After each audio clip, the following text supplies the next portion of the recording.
இன்றே டவுன்லோட் செய்து உங்கள் ஃபேவரட் ஷோக்களை என்ஜாய் பண்ணுங்க. என்னாச்சுமா? கீழே ஏறி விழுந்துட்டியா? நான் ஏர்போர்ட்ல செக்கிங் எல்லாம் முடிஞ்சு நடந்து போறப்போ ஒரு குழந்தையோட பால் பாட்டில்ல இருந்து பால் தரையில கொட்டிடுச்சு. இது தெரியாம நான் அதுல கால் வச்சதால வழிக்கு விழுந்து கை ஃப்ராக்சர் ஆயிடுச்சு.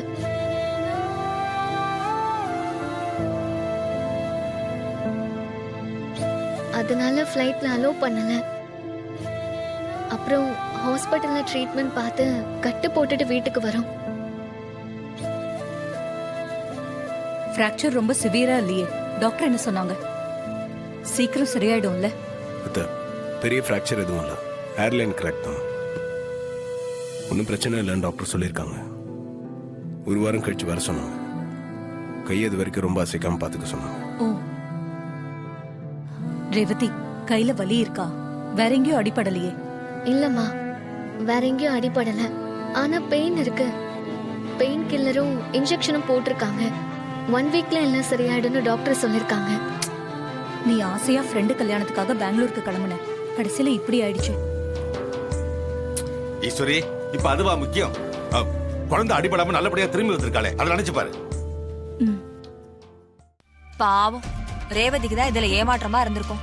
இவதான் பல கனவுகளோட போனா இல்ல ரேவதி?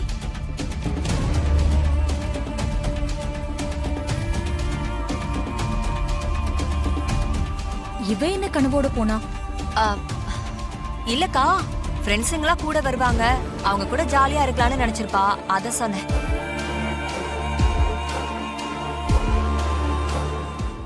ரேவதி, நீ கொஞ்சம் டயர்டா இருக்க மாதிரி தெரியுது. ஜூஸ் ஏதாவது குடிக்கிறியா? நான் கொண்டு வரட்டுமா?